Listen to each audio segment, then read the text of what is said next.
Hello, welcome back unique education. मैं नदीम खान और आज की वीडियो में हम डिस्कस करने वाले हैं क्लास 10th के सिविक्स के चैप्टर नंबर 2 पे।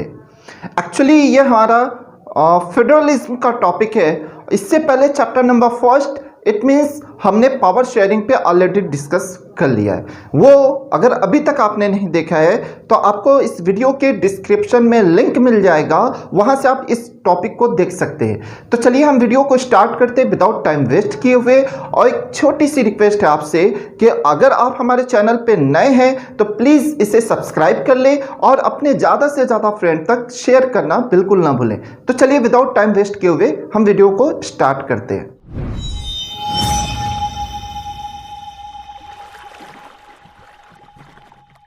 हम टॉपिक की डिस्कस कर रहे हैं सोशल साइंस, क्लास 10th की social science it means federalism पे। अगर ये जो कुछ आपको दिख रहा है, ऑलरेडी मैं 2 वीडियो बना रखा, 2 बार इसको रिकॉर्डिंग किया है, लेकिन 2 बार मिस हो चुका है मुझसे। एक बार तो मैंने इसको ऑन करना भूल गया कैमरे को, और दूसरी बार मैंने जो आपका रिकॉर्डर है, जो वॉइस रिकॉर्डर है, उसे कनेक्ट नहीं हो पाया। तो इस तरह मैं ये तीसरी बार रिकॉर्ड कर रहा हूँ, क्योंकि मुझे ये इस बात का थोड़ा सा टेंशन था कि आपका बोर्ड एग्जाम आ रहा है और ज़्यादा से ज़्यादा आपके सारे टॉपिक कवर करने हैं आपके लिमिटेड टाइम पीरियड में। तो इसलिए मैं ये तीसरी बार कोशिश कर रहा हूँ आपके लिए। चलिए, उम्मीद है, क्योंकि मैं क्या, आइंस्टीन ने एक बार नहीं, ये अपने आविष्कार के लिए 100 बार 1000 बार अपने आविष्कार को करते ही गए, तब तक जब तक कि उनका आविष्कार कंप्लीट नहीं हो गया। तो खैर, मैं आइंस्टीन तो नहीं हूँ, लेकिन हाँ, इतना माइंड में ज़रूर था कि आपको ज़्यादा से ज़्यादा टॉपिक कवर कर लूँ आपके बोर्ड एग्ज़ाम से पहले। तो चलिए हम वीडियो को इस टॉपिक में हम जो डिस्कस कर रहे हैं अपने फेडरलिज्म के टॉपिक को, और उम्मीद है कि आपको इसमें प्रॉब्लम नहीं होगी रिकॉर्डिंग में। ठीक है, चलिए हम डिस्कस करते हैं व्हाट इज फेडरलिज्म। आपका ये पहला टॉपिक है। तो चलिए इस कॉन्सेप्ट को समझने से पहले आप ये समझ लीजिए, आपने अगर पहला चैप्टर पढ़ा होगा या मेरा वीडियो देखा होगा तो उसमें हमने डिस्कस किया है पावर शेयरिंग के बारे में। तो पावर शेयरिंग में सबसे पहले 2 कंट्री का एग्जांपल दिया गया था, एक तो बेल्जियम का, दूसरा श्रीलंका का। तो बेल्जियम में हमने देखा था कि 1993 से पहले जो वहाँ पे कॉन्स्टिट्यूशन अमेंडमेंट आया था, उससे पहले वहाँ एक सेंट्रल गवर्नमेंट भी थी और स्टेट गवर्नमेंट भी और एंड कम्युनिटी गवर्नमेंट भी एग्जिस्ट करती थी। लेकिन ये जो भी लोकल गवर्नमेंट, कम्युनिटी गवर्नमेंट हुआ या स्टेट गवर्नमेंट, इनको जो भी पावर थे या जो भी इनके वर्क थे, वो दोनों इनको जो अथॉरिटी थी वो दोनों इनको सेंट्रल गवर्नमेंट से मिलती थी। लेकिन ये 1993 से पहले था। लेकिन 1993 में जो अमेंडमेंट लाया गया बेल्जियम में, उसके बाद ये जो पावर है स्टेट गवर्नमेंट को और वहाँ की कम्युनिटी गवर्नमेंट को, ये ड्राइव किया गया अकॉर्डिंग टू द कॉन्स्टिट्यूशन। अब वहाँ की स्टेट गवर्नमेंट और कम्युनिटी गवर्नमेंट अपने पावर्स को और अपनी जो ड्यूटी है उसको कॉन्स्टिट्यूशन से अडॉप्ट करते थे। इट मीन्स कॉन्स्टिट्यूशन उन्हें प्रोवाइड कराता था, न कि सेंट्रल गवर्नमेंट। इस तरह, और वो जवाबदेही भी पब्लिक के प्रति होते थे, न कि सेंट्रल गवर्नमेंट। और सेंट्रल गवर्नमेंट वहाँ पे अब किसी को डायरेक्ट, मतलब स्टेट गवर्नमेंट और कम्युनिटी गवर्नमेंट को कोई डायरेक्शन नहीं दे सकती थी। मतलब डायरेक्शन दे सकती है, लेकिन ये जरूरी नहीं कि वो उसके अधिकार क्षेत्र में हो। इट मीन्स अब वो इंडिपेंडेंट रूप से अकॉर्डिंग टू द कॉन्स्टिट्यूशन जो उनको पावर और जो ड्यूटी दी गई थी उसके अकॉर्डिंग वो वर्क कर सकते थे। लेकिन अगर वहीं पे श्रीलंका की अगर हम बात करें तो वहाँ पे हमने देखा था कि श्रीलंका में एक सेंट्रल गवर्नमेंट थी और वहाँ पे जो तमिल थे वो बहुत ही डिमांड कर रहे थे अपने स्टेट के लिए, एक तमिल स्टेट के लिए। लेकिन वहाँ की सेंट्रल गवर्नमेंट ने उनकी डिमांड को इग्नोर किया और वहाँ पे एक यूनिटरी सिस्टम प्रोसेस को ही बना के रखा। इससे रिजल्ट क्या निकला, वहां पे एट इन लास्ट हमने रिजल्ट देखा सिविल वार के रूप में। तो ये तो एग्जांपल था आपका पावर शेयरिंग का। उसी से रिलेटेड वही कॉन्सेप्ट यहां पे भी इंप्लीमेंट होगा। और इसमें बस थोड़ा सा ये समझना है कि जो गवर्नमेंट होती है ना, वहां पे किसी भी कंट्री में जो गवर्नमेंट होती है या जो पावर्स होते हैं वो अकॉर्डिंग टू द कॉन्स्टिट्यूशन वहां पे अगर सेंट्रल गवर्नमेंट, स्टेट गवर्नमेंट और लोकल गवर्नमेंट में डिवाइड किया जाता है तो वो फेडरलिज्म का ही एक प्रैक्टिस होता है। चलिए हम अकॉर्डिंग टू द यहाँ पे जो थीम दी गई उसके अकॉर्डिंग भी देख लेते हैं। पहला है व्हाट इज फेडरलिज्म में हमने डिफाइन किया यहाँ पे, federalism is a system federalism क्या है? एक सिस्टम है ऑफ गवर्नमेंट, किसका? गवर्नमेंट का, इन विच, जिसमें the power is divided between a central authority and various constitute unit of the country. जो देखिए क्या है यहां पे कह रहा है, फेडरलिज्म क्या है? एक गवर्नमेंट का सिस्टम है जिसमें पावर को डिवाइड किया जाता है सेंट्रल गवर्नमेंट में और उसके इट्स कॉन्स्टिट्यूट यूनिट में, जो उसकी यूनिट्स है, जैसे सेंट्रल स्टेट गवर्नमेंट और लोकल गवर्नमेंट। जैसे बेल्जियम में कम्युनिटी गवर्नमेंट थी, हमारे इंडिया में पंचायत गवर्नमेंट है, लोकल गवर्नमेंट जिसे हम कहते हैं। तो इस तरह से पावर को अगर डिवाइड किया जाता है तो उसे हम फेडरलिज्म कहते हैं। ये सिंपल सा कॉन्सेप्ट था आपका फेडरलिज्म का। फेडरलिज्म में बस बहुत ईजी है आपको समझना कि अगर किसी भी कंट्री में पावर को वर्टिकली डिवाइड किया जाए तो वो क्या होता है, जैसे सेंट्रल गवर्नमेंट को अलग पावर है, स्टेट गवर्नमेंट को अलग है, लोकल गवर्नमेंट को अलग, और ये सभी अपने पावर्स और अपनी ड्यूटी को according to the constitution adopt करते हैं और उसी के अकॉर्डिंग एक्सरसाइज करते हैं। तो इस तरह की नेचर होती है अगर किसी कंट्री में गवर्नमेंट का प्रोसेस होता है तो उसे हम फेडरलिज्म कहते हैं। तो चलिए इसको और अच्छे से समझने के लिए इसके फीचर्स कुछ दिए गए हैं, उन पे डिस्कस कर लेते हैं। देयर आर 2 और मोर लेवल ऑफ गवर्नमेंट, किसमें? आपके फेडरलिज्म में। फेडरलिज्म के लिए इंपॉर्टेंट है कि किसी भी कंट्री में 2 या 2 से अधिक लेवल की गवर्नमेंट होनी चाहिए। इट मीन 2 और मोर लेवल ऑफ गवर्नमेंट होना कंपलसरी है। जैसे इंडिया में 3 लेवल ऑफ गवर्नमेंट पाई जाती है, सेंट्रल गवर्नमेंट, स्टेट गवर्नमेंट और लोकल गवर्नमेंट। बेल्जियम में भी 3 लेवल था, एक सेंट्रल गवर्नमेंट, स्टेट गवर्नमेंट और कम्युनिटी। वहाँ लोकल गवर्नमेंट को कम्युनिटी गवर्नमेंट कहते थे। ठीक है, तो इस तरह की 3 लेवल की गवर्नमेंट थी। मेनली जो फेडरलिज्म के लिए इंपॉर्टेंट है वो 2 और मोर लेवल ऑफ गवर्नमेंट होना कंपलसरी है।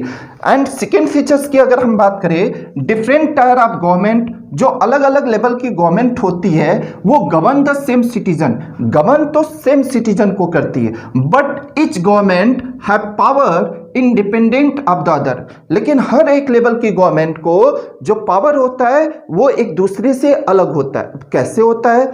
जैसे कि सेंट्रल गवर्नमेंट है तो उसके अपने सब्जेक्ट होंगे, उसमें उसको पावर दिए गए हैं और उसकी अपनी ड्यूटीज है। ठीक है, उसी तरह स्टेट गवर्नमेंट को अपना सब्जेक्ट है, उसमें उसको पावर दिया गया। लोकल गवर्नमेंट के अलग सब्जेक्ट है, उसमें उसको पावर दिया गया। इस तरह पावर जो होता है एक दूसरे से डिवाइड होता है, किसमें? फेडरलिज्म प्रोसेस में।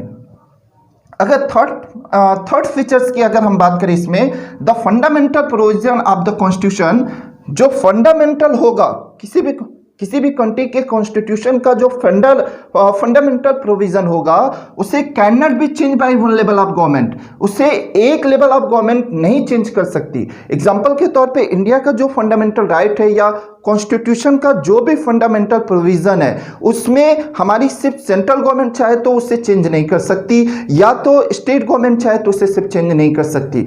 ये फंडामेंटल कॉन्स्टिट्यूशन के फंडामेंटल प्रोविजन में चेंज करने के लिए सेंट्रल गवर्नमेंट को पास करना पड़ेगा उसे, और जितनी भी स्टेट गवर्नमेंट है उसमें 50% से ज़्यादा स्टेट में पास होना चाहिए। इट मीन जितनी स्टेट है उसके 50% स्टेट में वो बिल पास होना चाहिए, तब जाकर वो आर्टिकल बन पाएगा। तो ये तो था आपका थर्ड फीचर्स। अगर नेक्स्ट फीचर्स, फोर्थ फीचर्स की हम बात करें तो the judiciary prevent conflict between central and regional government. जो जुडिशरी होता है वो सॉल्व करता है, किसको प्रिवेंट करता है? Conflict between central and regional government in the exercise of their powers.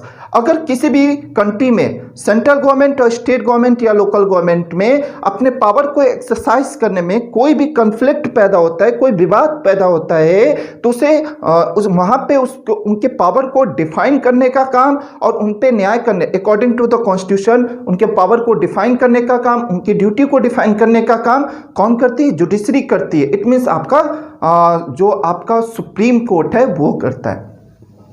तो ये था आपका फोर्थ फीचर्स। अगर फिफ्थ फीचर्स की हम बात करें, sources of revenue for each level of government. जो भी सोर्स होते हैं जैसे रेवेन्यू जनरेट करने के हर एक लेवल गवर्नमेंट की are clearly specified to ensure its financial autonomy.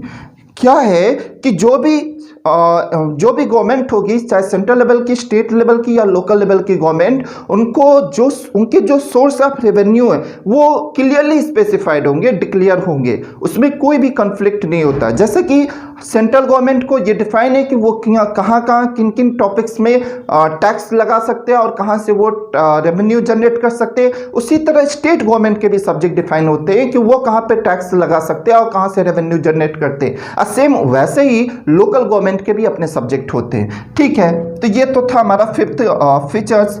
और इसके बाद जो नेक्स्ट फीचर्स है, द फेडरल सिस्टम दस हैज ड्वेल ऑब्जेक्टिव। जो भी फेडरल सिस्टम होता है उनके दो मेन ऑब्जेक्टिव होते हैं। पहला, to safeguard and promote unity of the country. जो देश की यूनिटी होती है उन्हें बनाए रखना एक लॉन्ग टाइम तक, और दूसरा जो कंट्री होती है उसके सिस्टम को, उसके प्रोसेस को क्या करना, सेफगार्ड प्रोवाइड करना। सेफगार्ड कैसे, जैसे क्या है, अगर पावर आप स्टेट को, लोकल को डिवाइड करते हैं तो इससे लोग अपनी भागीदारी को, अपनी हिस्सेदारी को समझते हैं और अपना जो रोल होता है वो कंट्रीब्यूट करते हैं, और बढ़ चढ़ के इससे कन्फ्लिक्ट पैदा नहीं होता है। एग्जाम्पल के तौर पे हमने बेल्जियम को देख रखा है। वहाँ पे जब स्टेट गवर्नमेंट बनाएगी, कम्युनिटी गवर्नमेंट बनाएगी, उनको पावर दिया गया अकॉर्डिंग टू द कॉन्स्टिट्यूशन, तो वहाँ कोई कन्फ्लिक्ट पैदा नहीं हुआ। लेकिन वही सेम अगर श्रीलंका में पावर को डिवाइड नहीं किया गया, वहाँ पे पावर को शेयर नहीं किया गया, तो इसका रिजल्ट सिविल वार के रूप में हमें देखने को मिला। तो इस तरह हम देख रहे हैं कि जो हमारा फेडरलिज्म होता है वो क्या करता है, एक तो हमें हमारी कंट्री को सेफगार्ड प्रमोट करता है, एक सेफगार्ड प्रोवाइड कराता है, और दूसरा हमारी कंट्री को प्रमोट भी करता है। मतलब इसको बहुत आगे तक ले जाने की भी इसकी कोशिश रहती है। क्या, फेडरलिज्म अगर हम प्रैक्टिस करते हैं तो। अगर नेक्स्ट टॉपिक की अगर हम बात करें इसमें, वो है हमारा काइंड्स ऑफ फेडरेशन। देखिए क्या है, फेडरलिज्म तो हमने डिस्कस किया, इसके फर्स्ट आपको डेफिनेशन भी बताया, इसके फीचर्स भी हमने बताए, और इसके बाद अब हम ये समझने की कोशिश करते हैं जो फेडरेशन मतलब फेडरलिज्म होते हैं किसी कंट्री में, वो फेडरेशन किस काइंड के, कितने टाइप्स के होते हैं, उस पर डिस्कस करें तो मेनली दो काइंड्स के होते हैं। एक तो होता है कमिंग टुगेदर फेडरेशन, दूसरा होता है होल्डिंग टुगेदर फेडरेशन। अब कमिंग टुगेदर फेडरेशन का क्या मतलब है, या होल्डिंग टुगेदर फेडरेशन क्या, इसमें बहुत माइनर डिफरेंस है। अगर कमिंग टुगेदर फेडरेशन की बात करें तो इसमें दो स्टेट, दो या दो से अधिक स्टेट या कंट्री जो इंडिपेंडेंट हो, वो आकर एक साथ मिलकर एक फेडरेशन बनाते हैं, एक लार्ज फेडरेशन बनाते हैं, तो उसे हम कमिंग टुगेदर फेडरेशन कहते हैं। एग्जाम्पल के तौर पे आप यूएसए को देख सकते हैं, ऑस्ट्रेलिया को देख सकते हैं और स्विट्जरलैंड को। इसमें क्या है, यूएसए में अगर हम देखें तो 17 से ज़्यादा वहाँ पे स्टेट हैं जो इंडिपेंडेंट है, लेकिन एक साथ आकर वो एक फेडरेशन बनाते हैं। ठीक है, लेकिन वहां पे में क्या होता है, जो स्टेट होती है, स्टेट गवर्नमेंट होती है, उनको ज्यादा पावर होता है कंपैरिजन टू द वहां की सेंट्रल गवर्नमेंट से। ठीक है, ये फीचर्स होते हैं कमिंग टुगेदर फेडरेशन की, ये खासियत होती है। दूसरा जो है होल्डिंग टुगेदर फेडरेशन, इनकी खासियत ये होती है कि जैसे a large country decide to divide its power between the constituent state and the national government. इसमें क्या होता है कि एक बड़ी कंट्री जो होती है वो अपने पावर को डिवाइड करती है सेंट्रल गवर्नमेंट में, और वहाँ के जो constituent, it means state government या लोकल गवर्नमेंट होती है उसमें। अब यहाँ ये क्यों होता है, ये तो हमने आपको बताया ये, लेकिन इसमें क्या होता है, जैसे इंडिया का एग्जांपल है, इंडिया एक बहुत बड़ी कंट्री है, तो इसमें क्या है, एक सेंट्रल गवर्नमेंट है, बहुत सारे स्टेट भी है, ठीक है, और लोकल गवर्नमेंट भी बनाई गई, तो इसमें हम पावर को डिवाइड कर देते हैं। लेकिन यहाँ पे जो पावर का डिवीजन होता है या पावर का शेयरिंग होता है, वो यहाँ पे सेंट्रल गवर्नमेंट को ज्यादा पावर होते हैं comparison to the state government. तो ये एक अलग तरह का है, इनसे थोड़ा डिफरेंट होता है। तो ये दो तरह के फेडरेशन पाए जाते हैं। अगर कहीं पे भी आप किसी कंट्री में फेडरेशन को देख रहे हैं तो वहां के फेडरेशन प्रैक्टिसेस को देखकर अच्छे से आप समझ सकते हैं कि वहां पे किस तरह के फेडरेशन को प्रैक्टिस में लाया गया है। तो इस तरह हमने इस टॉपिक को कवर करने की आज कोशिश की आज इस वीडियो में। हमें उम्मीद है कि आपको ये सारे टॉपिक क्लियर हुए होंगे, और जो आपका इस चैप्टर के नेक्स्ट टॉपिक है वो अपने हम नेक्स्ट वीडियो में आपको प्रोवाइड कराएंगे। अगर इस पूरे टॉपिक में कोई डाउट हो तो आप मुझसे कमेंट में जरूर पूछ लीजिएगा, और एक छोटी सी रिक्वेस्ट है कि इस वीडियो को आप ज्यादा से ज्यादा फ्रेंड तक शेयर करें, क्योंकि इससे मैक्सिमम स्टूडेंट जुड़ पाएंगे और उनकी हेल्प हो पाएगी। तो चलिए हम मिलेंगे आपसे अपने नेक्स्ट वीडियो में इसी के साथ कि आप इस वीडियो को ज्यादा से ज्यादा शेयर करें, और अच्छा लगा हो तो इसे लाइक भी करें, और एक वही लास्ट रिक्वेस्ट आपसे कि अगर आपने अभी तक हमारे चैनल को सब्सक्राइब नहीं किया है तो प्लीज़ सब्सक्राइब कर ले। मिलेंगे आपसे अपने नेक्स्ट वीडियो में, तब तक के लिए thank you, have a nice day.